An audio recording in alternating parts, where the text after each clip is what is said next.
में बिहार के भोजपुर निवासी भरत तिवारी को श्रद्धांजलि देने के लिए कांग्रेस ने मशाल जुलूस निकाला। कांग्रेस ने भरत तिवारी की पुलिस एनकाउंटर में हुई मौत को हत्या बताते हुए निष्पक्ष जांच और न्याय की मांग की। ओल्ड ITI मैदान स्थित शहीद मदन लाल धिंगड़ा कम्युनिटी सेंटर में श्रद्धांजलि सभा के बाद सुभाष चौक तक मशाल जुलूस निकाला गया। इस दौरान कांग्रेस सांसद दीपेंद्र हुड्डा, विधायक भारत भूषण बत्रा और कुलदीप वत्स समेत कई नेता और कार्यकर्ता मौजूद रहे। सांसद दीपेंद्र हुड्डा ने भाजपा सरकार पर संविधान और नागरिक अधिकारों को कमजोर करने का आरोप लगाया। उन्होंने कहा कि भरत तिवारी आम लोगों के हकों की लड़ाई लड़ रहे थे और लोकतंत्र में हर नागरिक को अपनी आवाज उठाने का अधिकार है। कांग्रेस नेताओं ने इस पूरे मामले की निष्पक्ष जांच कर दोषियों पर कार्रवाई और पीड़ित परिवार को न्याय दिलाने की मांग दोहराई।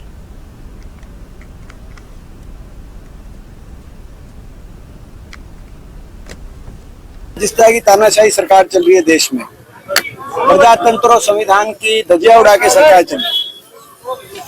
प्रजातंत्र में, संविधान में अधिकार है हर नागरिक को कि वो अपने हकों की लड़ाई लड़ सके, स्वतंत्रता से लड़ सके।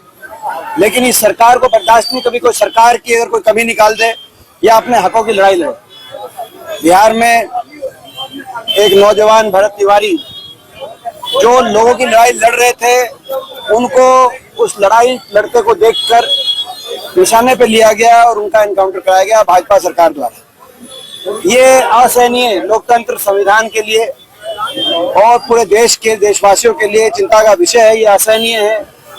उनको न्याय दिलाने की लड़ाई हमारे कुलदीप वत्स जी जो हमारे विधायक है बादली से, वो उनके गांव भी गए, उनके घर गए, परिवार से मिले और अब इन्होंने एक संघर्ष की शुरुआत करी है। कई जगह हरियाणा के अंदर ये गए हैं और एक संघर्ष कर रहे हैं कि न्याय मिले।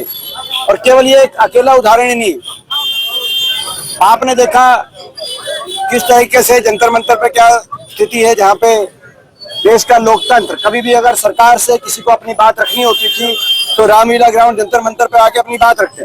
कांग्रेस की सरकारें रही हैं, किसी को रोक टोक बेरोक टोक के लोग वहां आते थे। इंदिरा जी की सरकार के समय JP नारायण और मोरारजी देसाई वहां बैठे थे। डॉक्टर मनमोहन सिंह जी प्रधानमंत्री थे UPA सरकार के समय, अन्ना हजारे वहां बैठे। लेकिन अब जब किसान आंदोलन आया तो किसानों की एंट्री बैन कर दी दिल्ली में। जब हमारी महिला, हमारी खिलाड़ी बैठी, उनको घसीट घसीट के उतारा जंतर मंतर से। और जब हमारे अभी यह देखे थे 20 दिन से एक सोनम वांगचुक जिन्होंने उपवास रखा हुआ था, छात्रों की आवाज उठा रहे थे, तो उनको भी घसीटा गया। जिस तरह की तानाशाही